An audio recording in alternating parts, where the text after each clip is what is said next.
You're watching The Ugly Inside? Subscribe below.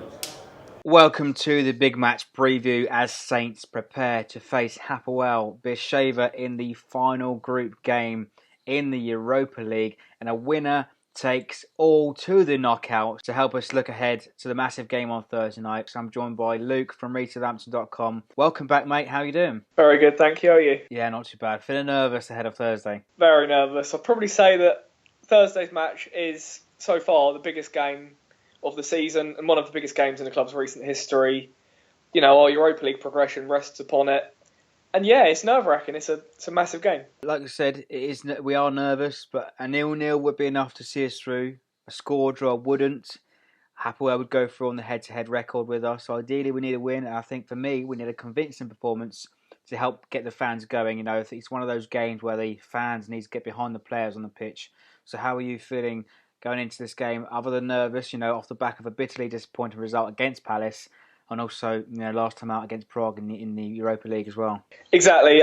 We need to bounce back because so far in the Europa League, we've not really lived up to our expectations. I know our home form's been pretty good, but our away form's left a lot to be desired. And yeah, we definitely need to put in a big performance against Hapoel, and I really don't fancy us to hold out for a 0-0 all game.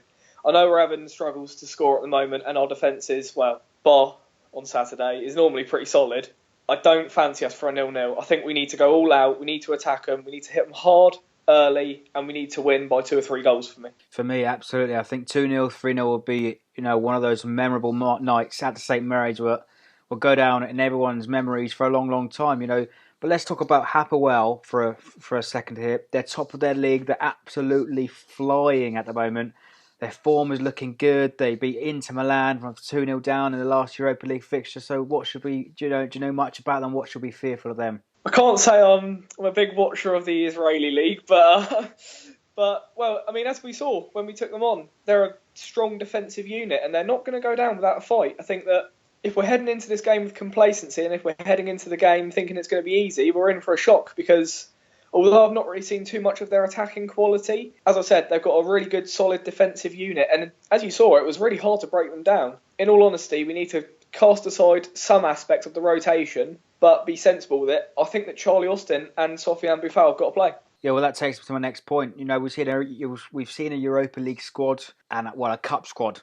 Let's be honest, we've seen lots of rotation pretty much week in, week out now. We've seen the likes of Yoshida, Martina McQueen play regularly in the Europa League. What sort of team do you think we can expect to see on Thursday? You know, we've seen Fonte come out this week and said that he wants to play in the Europa League. It's a tricky one with Fonte. Obviously, it's a completely different matter now with everything that's come out. In all honesty, I'm quite comfortable with Yoshida. I can't believe I'm saying that, given my, you know, sort of thoughts on him at the start of the season and the previous 3 seasons. But this season, he's been faultless. And, I mean, in the Europa League, he's been very good, and I've not got a problem with him starting. Cuco Martina, on the other hand, I'm a little bit more nervous about.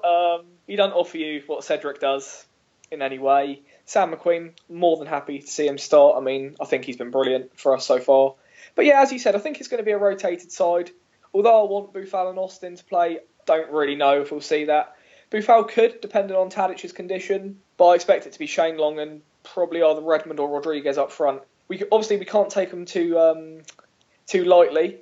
But, you know, we're going to need to change because Sunday against Middlesbrough, it is an important game and we really do need to bounce back with a win and push ourselves up the Premier League table because at the end of the day, that is our bread and butter. Absolutely. And you mentioned Cedric and Boufal there. For me, those 2 players were perhaps the only sparks that did well against Palace. I mean, I felt Cedric's deliveries into the box were, you know, much improved from the beginning of the season, and Boufal finally looks like he's got glimpses that he's finding his feet. Yeah, I agree with you. I think on the topic of Cedric, ever since he's returned from his ankle injury, I don't know if it's just because we've been watching Cuco Martina for a month or 2, but Cedric, I think, for me, has been outstanding. I thought against Liverpool, he was my man of the match. Against Everton, he was right up there.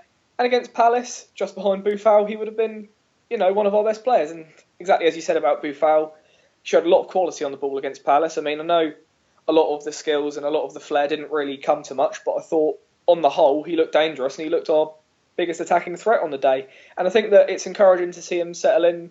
We need to remember that he's still recovering from the injury. He's still not quite at full fitness. But I think that the early signs have been positive. And I think when he does get into full flow, he's going to be a hell of a player for us. Right, back to the game then. Finally then, let's wrap things up. as we said, we need one of those nights where the fans need to get behind the players big time. It's going to be an amazing atmosphere at St Mary's.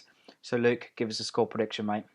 I'm going to go with a tight 1-0 win to Saints. Obviously, I want it to be convincing, but I'm going to go 1-0 Saints. I'm going to say that Shane Long is going to get back to his old self.